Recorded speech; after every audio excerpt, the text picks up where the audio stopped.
Bismillahirrahmanirrahim. Assalamualaikum warahmatullahi wabarakatuh.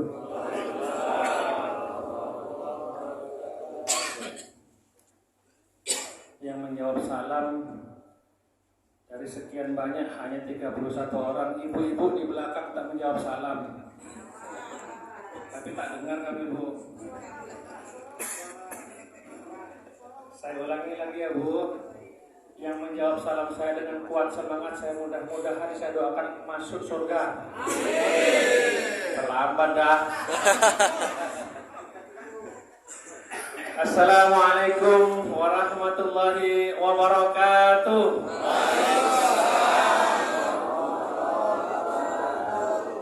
Alhamdulillahirabbil alamin wassalatu wassalamu ala asrafil mursalin sayyidina Muhammad wa ala alihi wa sahbihi ajmain. Allahumma salli wa sallim wa barik ala Sayyidina Muhammad wa ala ali Sayyidina Muhammad. Yang terhormat Bapak Ketua Masjid Jami'atul Bahri beserta seluruh jajaran pengurus, yang kami hormati orang tua-tua kami, sesepuh kami, tokoh agama, tokoh masyarakat. Di sini yang tertua siapa di sini? Ya? Pokoknya yang tertua di sini. Entah yang tertua pangkatnya, jabatannya, umurnya, semua lah pokoknya. Yang mudah-mudahan siang hari ini kita semuanya mendapatkan limpahan rahmat dari Allah Subhanahu wa Ta'ala. Wabil khusus untuk ibu-ibu yang di belakang. Ibu-ibu ada sekitar 285 orang ya. Meskipun tertutup pintu, bukalah pintunya. Payah? Oh berat. Bantu Pak. Alhamdulillah. Masya Allah, ibu-ibu yang siang hari ini saya perhatikan cantik-cantik semuanya, ibu-ibu ini, Masya Allah. Untungnya udah punya pasangan semua ya Pak. Ada satu yang belum. Tenang, di HP saya yang bujang-bujang ini ada yang terdaftar 11 orang janda di sini ada. Bapak Ibu yang dirahmati Allah, puji syukur kepada Allah Subhanahu wa Ta'ala di mana pada siang hari yang cerah ini kita masih diberikan nikmat iman, nikmat Islam dan juga nikmat kesehatan, sehingga kita masih dimudahkan langkah kita oleh Allah Subhanahu wa Ta'ala untuk datang bersama-sama ke masjid yang kita cintai bersama ini untuk melaksanakan sholat fardu zuhur berjamaah dan juga disambung dengan bertolabul ilmi dalam rangka memperingati Maulid Nabi besar Muhammad sallallahu alaihi wasallam dengan ucapan Allahumma shalli ala sayyidina Muhammad wa ala ali sayyidina Muhammad. Mudah-mudahan dengan memperbanyak bacaan shalawat, insyaallah kita yang hadir di dalam masjid ini di akhirat nanti akan mendapatkan syafaat dari beliau. Amin. Amin ya rabbal alamin. Bapak Ibu jemaah yang berbahagia, adapun judul pada siang hari ini sesuai permintaan ini. Permintaan dari panitia. Apa judulnya Ustaz? Meneladani sifat Rasulullah baik dalam kehidupan sehari-hari maupun di dalam pekerjaan. Seperti kita ketahui bersama, mungkin ada sebagian dari kita hanya mengetahui Rasulullah hanya kecil saja. Mungkin hanya tahu tanggal lahirnya Rasulullah. Mungkin ada yang tahu beliau lahir di mana, meninggal beliau di mana. Mungkin ada yang tidak tahu siapa orang tua beliau. Mungkin yang hadir di sini juga tidak tahu berapa anaknya Rasulullah. Ada yang tahu berapa anaknya Rasulullah? 11. Ya diundi aja lah. Anak Rasulullah itu 5. Kalau tak percaya buka di kitab. Kalau enggak kita Google boleh lah. Membahas Google. 2 laki-laki 3 perempuan, tapi tidak berumur panjang. Jadi bagi kita yang hadir saat ini, mari kita bersama-sama meneladani Rasulullah SAW baik dalam kehidupan sehari-hari beliau maupun di dalam kehidupan sehari-hari kita. Rasulullah itu ini Pak, ada orang sebelah ini, bukan di kita. Ada orang sebelah yang mempermasalahkan masalah peringatan Maulid. Kalau kita mau menilik apa arti Maulid, Maulid itu adalah hari lahirnya Rasulullah. Kalau ada orang menolak Maulid Nabi, berarti dia menolak kelahirannya Rasulullah. Bapak-bapak mengikut yang meyakini kelahiran Rasulullah atau tidak ini? Meyakini tidak kelahiran Rasulullah? Kalau kita yakin dengan kelahirannya Rasulullah, maka kita wajib untuk berbahagia dengan kehadirannya beliau. Karena Rasulullah SAW adalah Nabi yang diberikan kelebihan oleh Allah untuk memberi syafaat kepada umatnya. Mari kita coba buka kitab Ihya Ulumuddin karangan Imam Al-Ghazali. Di zaman Rasulullah SAW, Rasulullah itu pernah bersedih berkepanjangan. Rasulullah itu ditinggal oleh paman beliau Abdul Muthalib. Rasulullah itu sedih ditinggal oleh istri beliau Siti Khadijah. Maka Rasulullah itu sangat-sangat terpukul dengan kehilangan dua orang yang sangat beliau cintai. Akan tetapi Rasulullah, selama kesedihan beliau, datang salah seorang sahabat Rasulullah. Sahabat Rasulullah ini satu orang ini degil, kata orang Melayu, tahu degil? Kata orang Jawa itu beling, kata orang Minang itu mada. Apalagi kata orang Batak apa namanya? Hah? Oh, jugul. Bingal kata orang Melayu. Pas 4 dulu, jangan banyak-banyak lagi. Beliau hobinya mabuk. Nama sahabat ini ialah Nuaiman. Nuaiman ini Pak selalu membuli Rasulullah. Kalau zaman sekarang itu membuli namanya. Setiap kali minum beliau selalu ditegur sama Rasulullah. Wahai Nuaiman, berhentilah kau minum Nuaiman. Baik ya Rasulullah, aku akan berhenti minum. Dapat di 2 hari, diulangi lagi sama dia.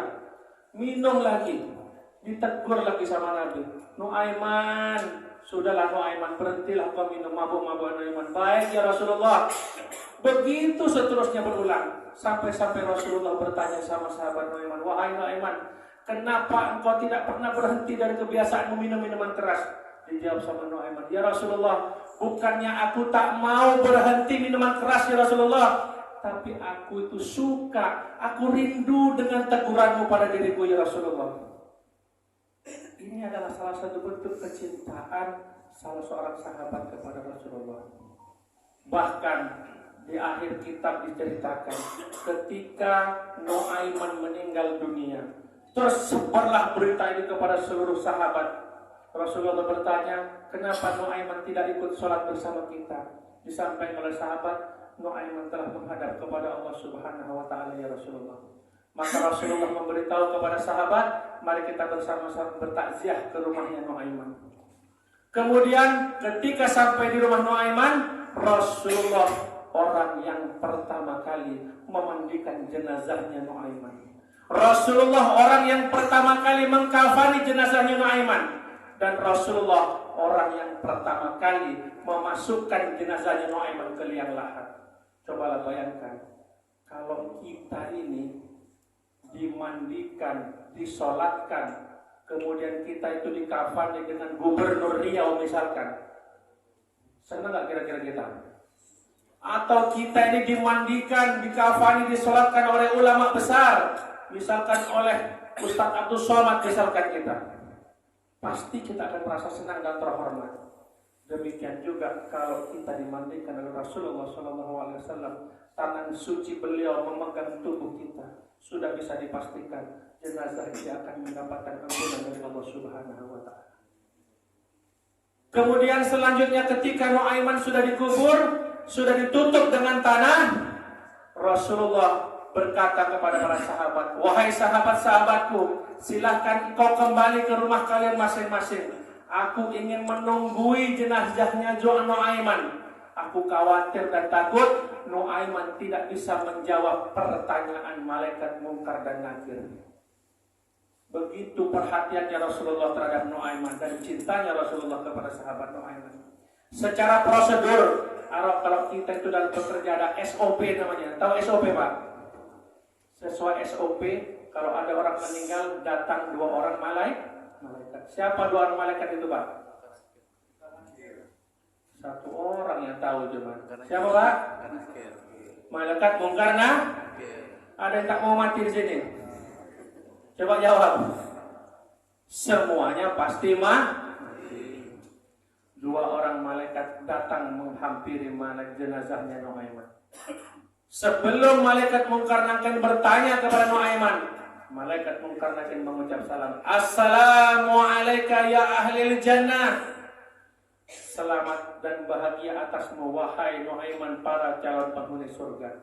Betapa senangnya hal kita kalau kita sudah diberikan salam sama malaikat Munkar Nakir sebagai ahli surga. Kemudian ditanya oleh malaikat Munkar Nakir, wahai Nuaiman, marrabuka? Ditanya oleh malaikat.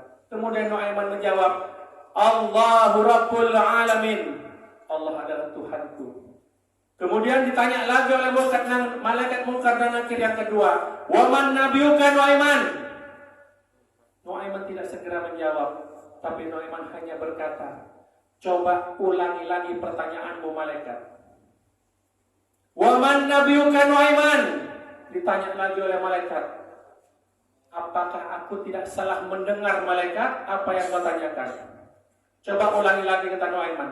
Ditanya yang ketiga kali oleh malaikat Munkar dan Nakir, agak kuat suaranya, waman nabiyuka Nuaiman? Kemudian dijawab oleh Nuaiman,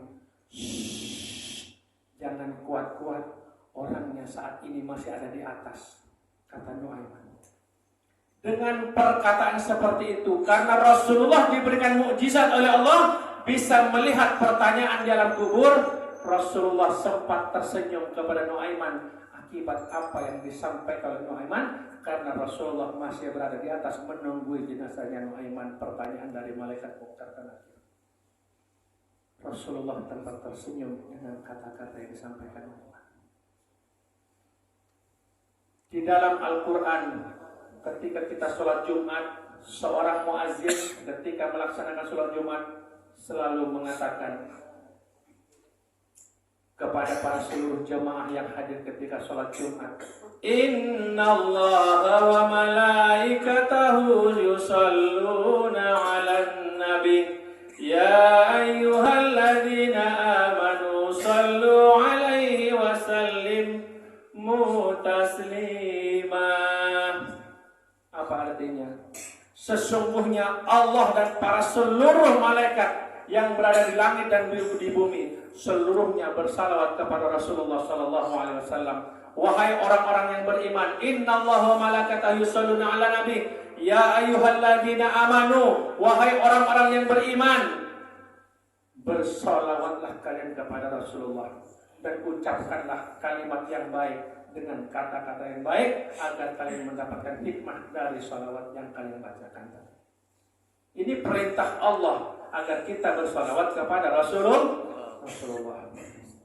Ketika Rasulullah Shallallahu Alaihi Wasallam melaksanakan Isra Mi'raj bersama malaikat Jibril dari langit pertama sampai Sidratul Muntaha, Rasulullah Shallallahu Alaihi Wasallam ketika naik di langit pertama bersama malaikat Jibril berjumpa dengan salah satu malaikat. Malaikat ini jumlah tangannya sekitar 10.000 dan jari-jarinya banyak jutaan. Ditanya oleh Rasulullah kepada malaikat Jibril, wahai malaikat Jibril, siapa malaikat ini wahai malaikat Jibril? Dijawab oleh malaikat Jibril, ya Rasulullah, malaikat ini tugasnya ialah menghitung setiap tetes air hujan yang jatuh ke muka bumi mulai zaman Nabi Adam sampai akhir zaman nanti. Kemudian karena Rasulullah berpenasaran kepada malaikat tersebut, maka Rasulullah bertanya kepada malaikat tadi, wahai malaikat, apa amalan yang bisa membuat kamu tidak bisa menghitung jumlah yang jatuh ke bumi ini?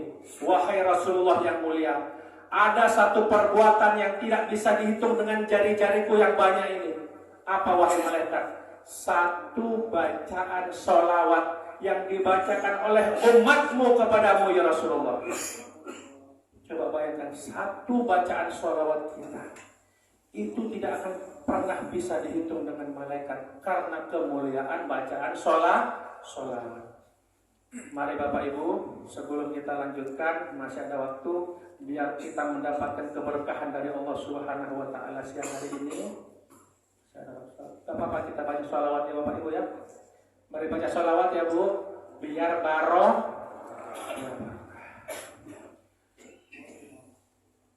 Sallallahu ala Muhammad sallallahu alaihi wasallam sallallahu ala Muhammad sallallahu alaihi wasallam. Allahumma sholli ala sayyidina Muhammad.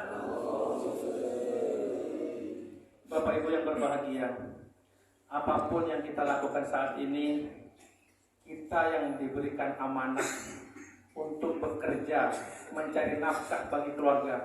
Bapak-bapak dan ibu-ibu saat ini yang bekerja, ini adalah jihad terbesar yang kita berikan kepada keluarga kita.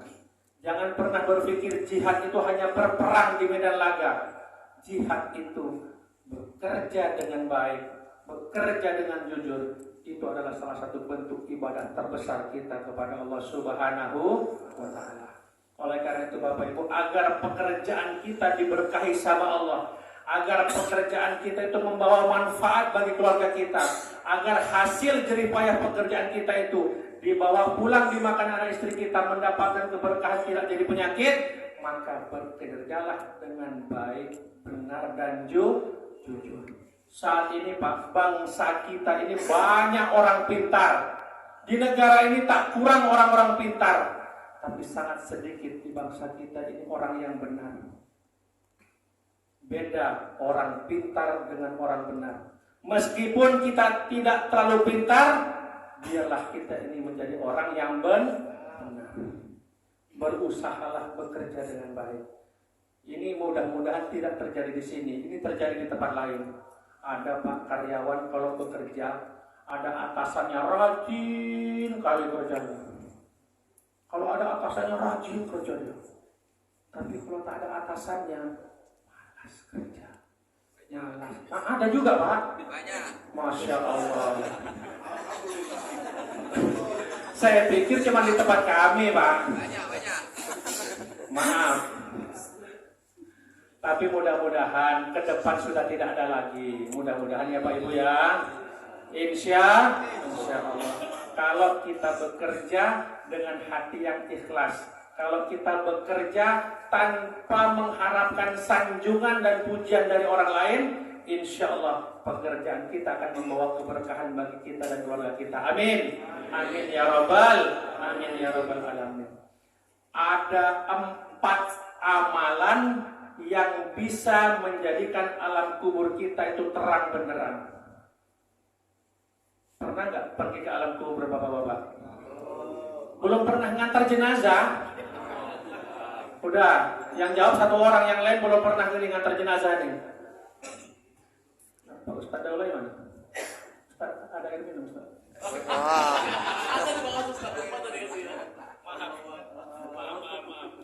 Maaf Pak ya.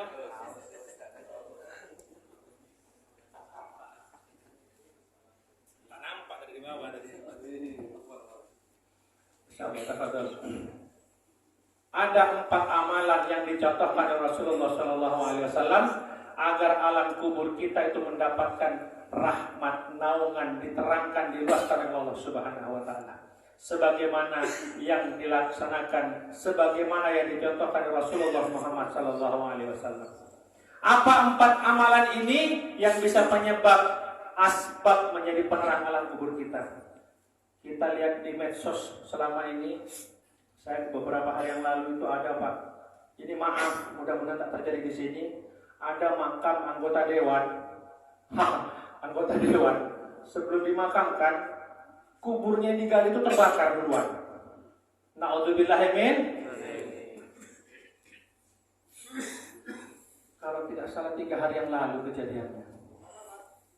Di Indonesia. Di Indonesia. Bukan anggota dewan guru.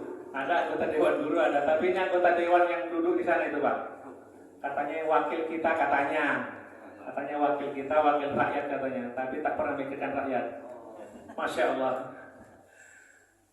4 amalan ini yang disampaikan Rasulullah SAW. Yang pertama ialah jaga sholat wajib 5 waktu. Jaga sholat wajib 5 waktu. Sesempit apapun kita, sebanyak apapun pekerjaan kita, kalau sudah berkumandang azan, hayya 'alas shalah, ayo kita sholat.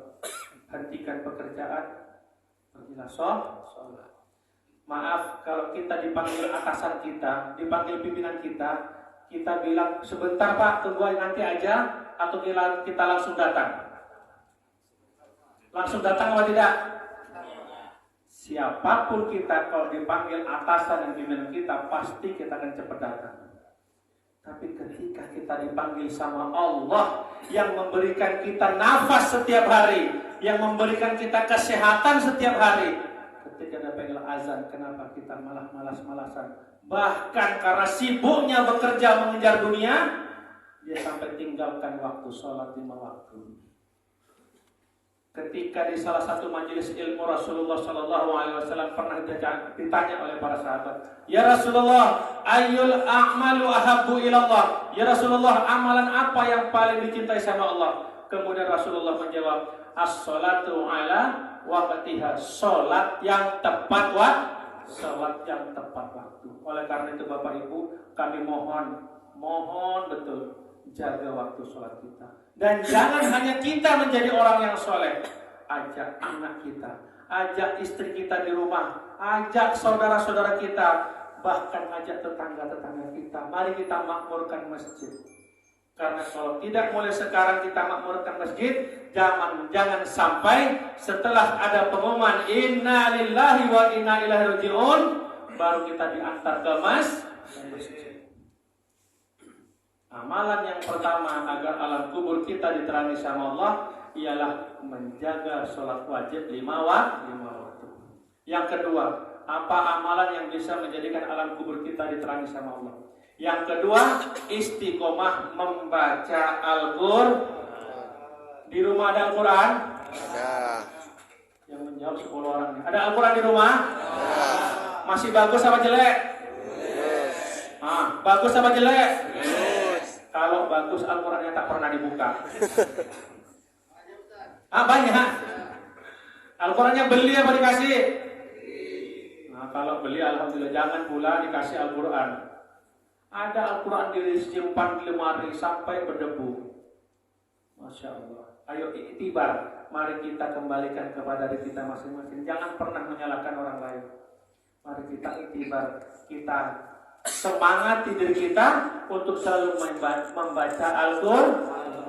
Setelah sholat maghrib berjamaah, matikan handphone, matikan televisi, buka mushaf Al-Quran. Karena selama ini Pak Bu, kebiasaan kita tak pernah lepas dari ini. Apa namanya ini? Apa namanya ini Bu? Sekarang ini bapaknya di ruang tamu, mamanya di dapur, anak di kamar, semuanya pegang HP masing-masing. Yang saya pernah alami Pak, saya punya grup WhatsApp, janjian di Dumai, acara ngopi bersama. 6 orang janjian pakai ngopi di kedai A. Setelah sampai kedai A, bukannya kita ngobrol bersama, main HP masing-masing di kedai itu, cobalah. Langsung saya ambil satu-satu HP-nya. Kalau kita datang ke sini janjian mau silaturahim, letak HP masing-masing. Kalau tidak, balik kita semuanya. Karena tujuan kita silaturahim ialah ingin saling berbagi pengalaman, ingin saling berbagi apa permasalahan kita, supaya kita satu sama lain saling bisa memberi solusi terbaik setiap permasalahan di dalam kehidupan kita. Oleh karena itu, siapapun kita, carilah orang-orang yang jadikan orang soleh sebagai kawan kita. Kalau sudah berkawan dengan orang yang soleh, minimal ketika waktu sholat masuk, kita pasti akan diingatkan untuk melaksanakan sholat. Satu mobil kita ke Pekanbaru, 6 orang satu mobil. 2 orang sholat, 4 tak sholat, pasti yang 2 orang kalah. Tapi kalau 6 orang sholat, 6 orang satu mobil, 5 sholat, 1 tak sholat, pasti 1 orang kalah untuk sholat. Oleh karena itu Bapak Ibu, kemanapun kita pergi, kemanapun, dimanapun posisi kita, ketika azan berkumandang, laksanakan sholat wajib 5 waktu. Al-Quran jadikan pedoman di dalam kehidupan sehari-hari. Minimal 1 tahun kita itu khatam 1 kali. Alhamdulillah. Kalau sanggup 1 bulan sekali itu akan lebih bagus. 3 gol, alhamdulillah. Jadilah 3 gol itu Pak, jadi. Tapi kalau 3 gol kata orang Jawa kok cek 6 menit gitu lah kan.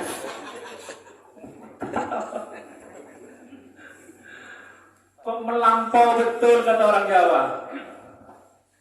Oleh karena itu Bapak Ibu, Al-Quran yang ada di rumah kita harus selalu kita baca. Kenapa? Al-Quran kalau selalu kita baca di rumah, insya Allah keluarga kita akan selalu mendapatkan naungan, mendapat limpah rahmat karunia dari Allah Subhanahu wa Ta'ala. Amin ya Rabbal. Yang ketiga, apa amalan yang menjadi penerang alam kubur kita? Yang ketiga ialah shadaqatun jariyah. Shadaqatun jariyah. Tahu sedekah jariah? Rumus sedekah itu cuma 1. Biar banyak yang penting ikhlas. Biar banyak yang penting ikhlas. Sanggup? Kalau sedekah 2.000 anak kecil pun sanggup. Hah? Enggak. Usah bohong. Ini masjid.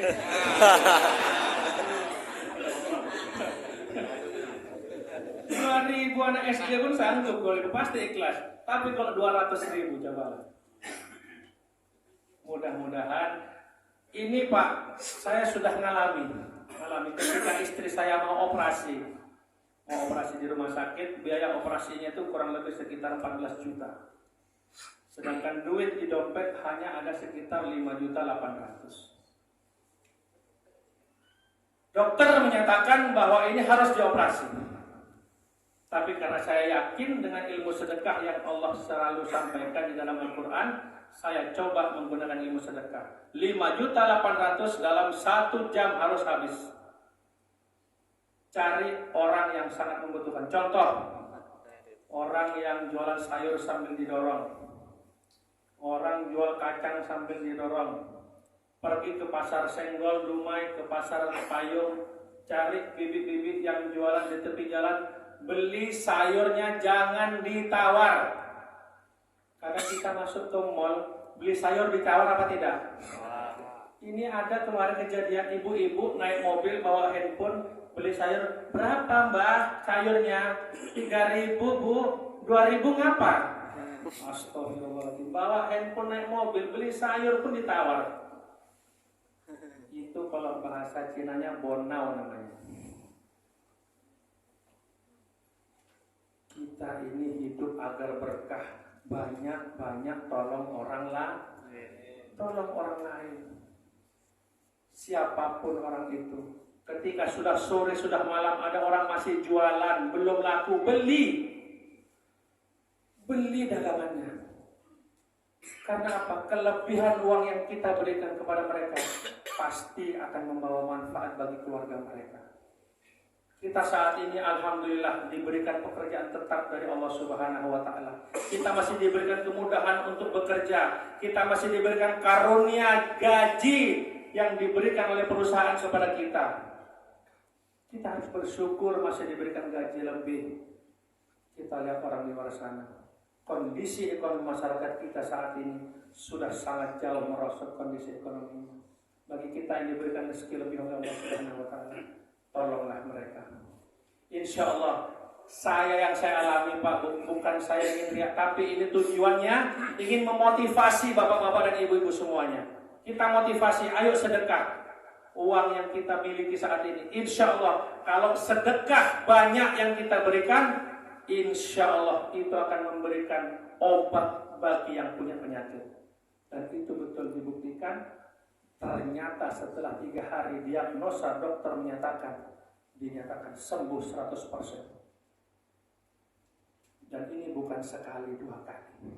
Ketika saya pernah ada pekerjaan di Rohil, di Bagasi Api-Api, mau pulang ke Dumai, duit saya cuma 20.000, tak sanggup untuk bayar travel. Tiba-tiba ada anak kecil datang menghampiri, Om punya duit enggak? Aku sudah 2 hari mama tak masak nasi, Om. 2 hari tak masak nasi. Duit yang 25.000 yang saya pegang, Pak, saya berikan sama dia semuanya. Biar saya datang sampai Dumai baru bayar. Baru saya nyampe di loket agen, tak sampai setengah jam tak sampai. Ada orang datang, Pak Sabta, mau kemana Pak Sabta? Mau balik ke Dumai, Pak. Sama siapa sendiri? Sini sebentar Pak Sabta. Tiba-tiba dari amplop saya dikasih 500.000 rupiah. Coba bayangkan, manfaat sedekah sangat besar. Kalau kita dalam keadaan sudah sangat-sangat kepepet, kita harus sedekah. Disitulah nilai keikhlasan kita diuji sama Allah Subhanahu wa Ta'ala. Sedekatun jariyah. Kalau kita punya orang tua sudah meninggal dunia, tak sanggup kita sedekah doa, belilah Al-Quran, serahkan ke masjid. Insya Allah dari Al-Quran yang dibaca orang ini, pahalanya akan selalu mengalir kepada kedua orang tua kita. Amin ya Rabbal. Yang terakhir, yang keempat, amalan apa yang menjadi penerang alam kubur kita? Yang terakhir, yang keempat ialah zikir kepada Allah. Zikir yang utama cuma 2. Yang pertama, istighfar kepada Allah Subhanahu wa Ta'ala. Kita yang hadir di sini semuanya